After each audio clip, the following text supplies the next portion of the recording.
the Bible's book of Genesis.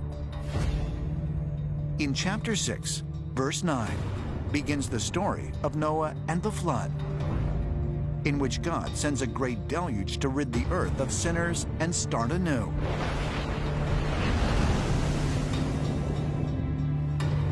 Different versions of this same story exist in nearly every ancient tradition around the world.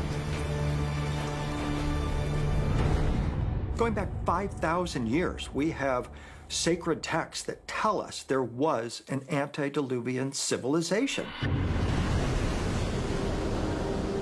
There was a great flood, and that there were survivors.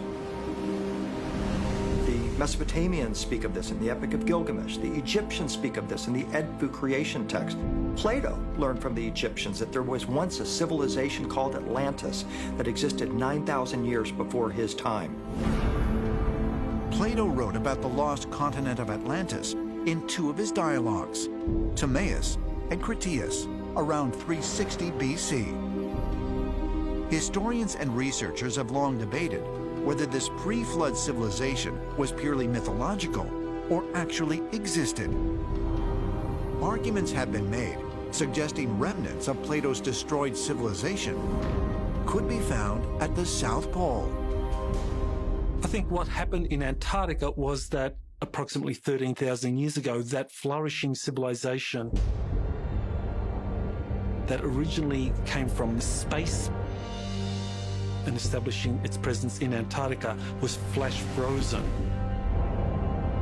We actually have ancient evidence of this in the form of Plato's dialogues, where he talks about the last days of Atlantis. That basically is informing us that Atlantis was an extraterrestrial colony that had established itself on Earth, and that after a pole shift, Atlantis was moved under the ice where the South Pole currently is. As more and more pieces of the puzzle start to come together, might we soon be able to solve the mystery of the Antarctic continent? And if so, just what might we discover?